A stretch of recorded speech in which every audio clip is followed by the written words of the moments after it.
Hello.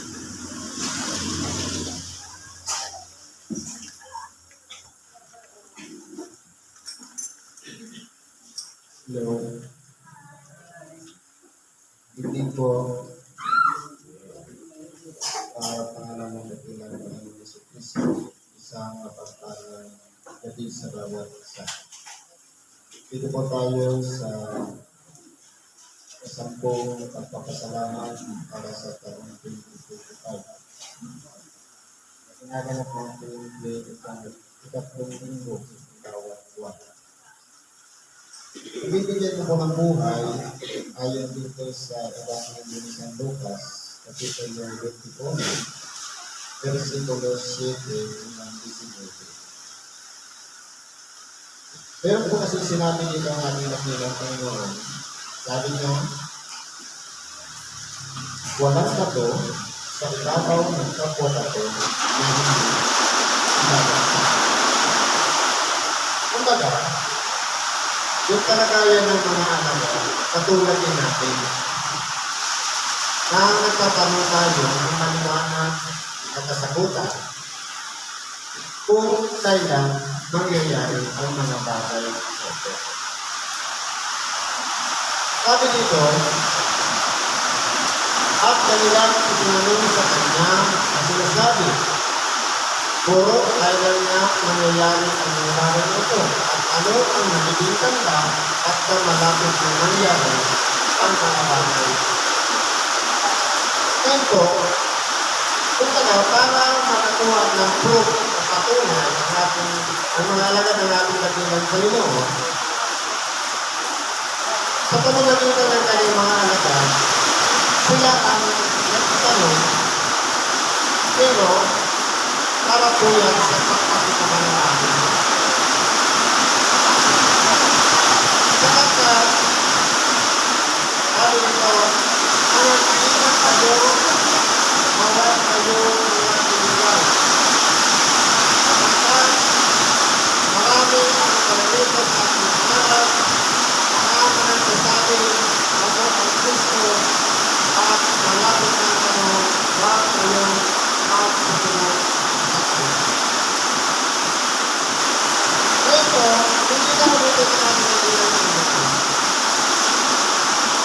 Na malipas sa kanyang pagkabayin ng Kristo o tinatawag ng Mesiya, wala na ibang ilalabas ng Kristo. Sapagkat yung nagkakaroon, ito ang tinatawag ng Antikristo o manliligaw sa marami. Kaya, pinagalanan natin ang ilang Panginoon na kung magsabi ako ang Kristo, huwag tayo magsusunod sa kanila. Ano ba mga ganda ang sinabi ng ating nagilang Panginoon? At pagka kayo ay nagkarinig ng kaligtaan at nagkiluhan ay huwag kayong nakasundan sapagkat pinakailangan mo na ang mga bagay na tinatapwa hindi pa malapit ang wakas. Kung maalala natin, mula pa noong una, maraming mga gera o paglalaban-laban o digmaan ang nangyari sa ibabaw ng isang militar. Na ito ay nagpahirap sa mga tao, kaya nagkaroon ng mga taggutom at maraming mga napinsala, mga kabahayan dahil lamang sa labanan. Pero, yan po ay palatandaan pa lamang pero hindi pa malapit ang wakas. Ibig sabihin, kapag nangyayari, kung nangyari yung mga digmaan, malayo pa. Sapagkat, sinasabi, magtitindi ng isang bansa laban sa bansa at ang isang kaharian laban sa isang kaharian. Totoo po, dahil po sa pagkapadalingan.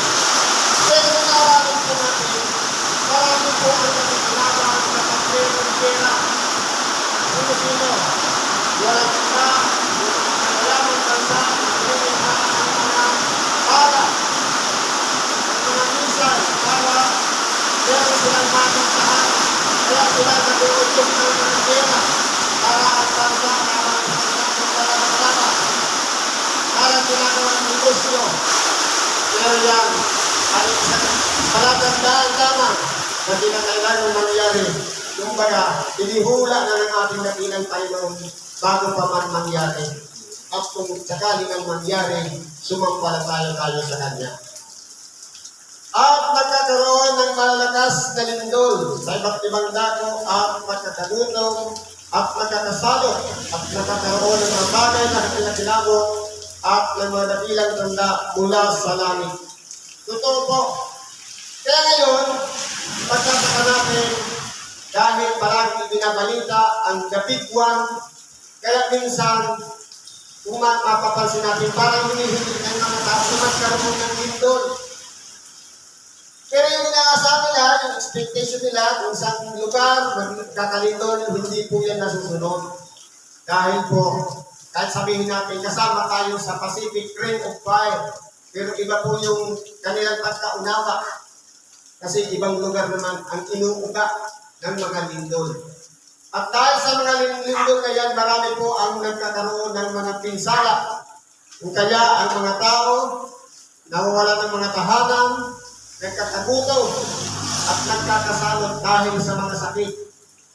Imagine na lang yung mga inaabutan ng mga nagkadalang tao sa oras ng lindol, minsan nagkakaroon ng problema ang kanilang mga anak.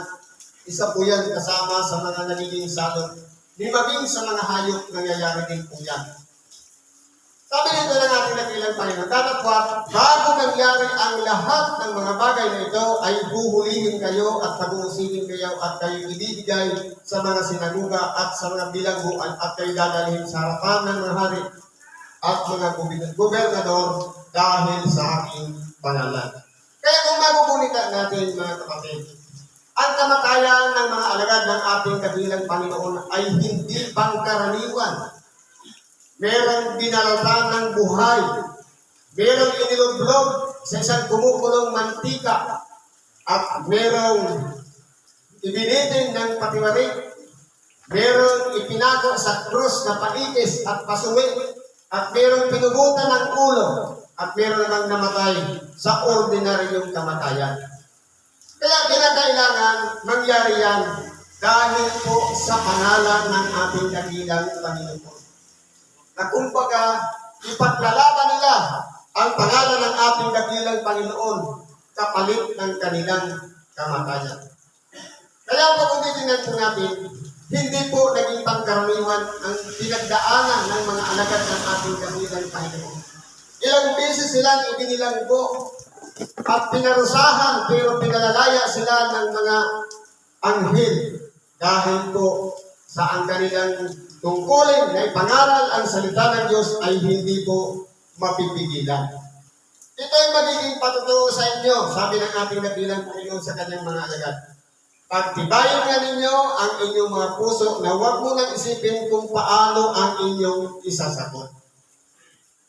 Dahil po sa kawalan ng kaalaman o sa mababang kalagayan ng pinag-aralan ng mga alagad ng ating dakilang Panginoon. Para lang hindi sila matakot, kundi magkaroon sila ng lakas ng loob. Sinabihan sila ng ating dakilang Panginoon kung papaano kapag nangyari na kapag sila ay hinuli, huwag silang matakot kung ano ang kanilang mga isasagot. Sapagkat bibigyan ko kayo ng isang bibig ng karunungan na hindi mangyayari masalangsang o magtutulan man ng lahat ng inyong mga kaalit. Totoo po. Kaya kung titignan po natin ibinuhos ng ating dakilang Panginoon ang kapangyarihan ng Espiritu Santo upang makapaggawa sila ng mga himala. At ganun din, ang karunungan ipinamana sa kanila upang ipakilala ng lubusan ang pangalan ng ating dakilang Panginoon. Hindi po sila napigilan. Kaya po sila ay nagsipanala. Hindi lang sila sa Israel nakatuon ng pansin, kundi iba-iba ang narating ng mga alagad ng ating dakilang Panginoon.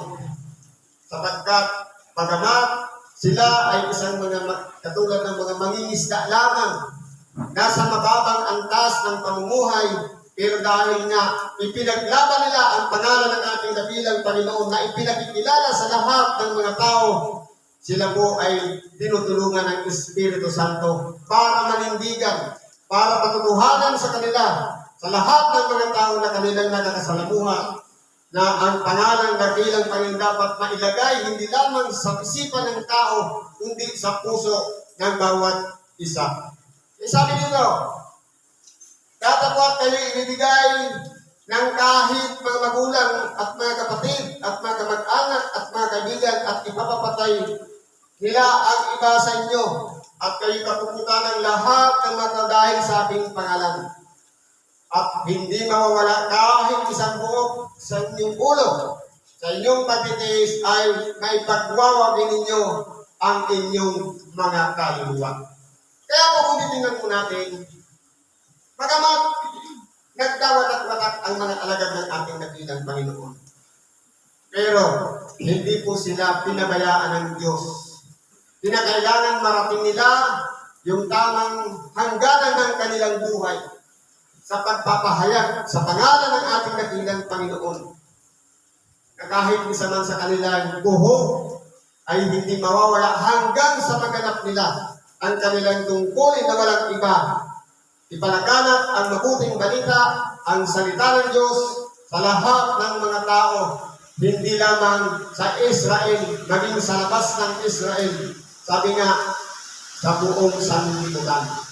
Kaya po kung titingnan natin, naging makabuluhan, kung naging mabunga ang pagpapagod ng mga alagad ng ating dakilang Panginoon. At nagpatuloy po ang pangangaral ng salita ng Diyos hanggang ngayon.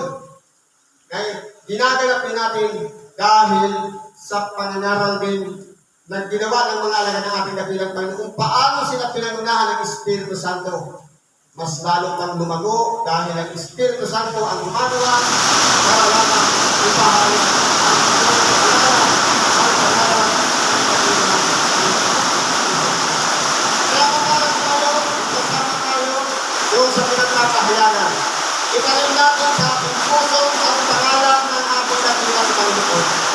At palagi natin alalahanin, hindi lang ang pagkakakilanlan sa Kanyang katauhan, kundi pahalagahan natin higit sa lahat ang kanyang mga ibanghelyong balikan na walang iba. Ito ang makakatuturo sa atin upang magawa natin ang kalooban ng Diyos. Bagamat mahirap ang pagsunod, pero sa oras na pinagnan tayo ng kapangyarihan ng Espiritu Santo, marami po mga bagay na imposible na maunawaan natin. Pero kapag pinapaalilan ng Espiritu Santo, nauunawaan po natin. Dahil po, iba po kasi ang kalooban ng Diyos isa nakabase sa sarili natin mga karunungan. Puro po tayo sa mga oras, hindi mo itatagalan, hindi na lang, salamat sa Diyos at kasamahan natin ang kanyang karahin at itulong natin ang Diyos. Sa pangalan ni Kristo, salamat at pagpagpalang gabi sa bawat isa.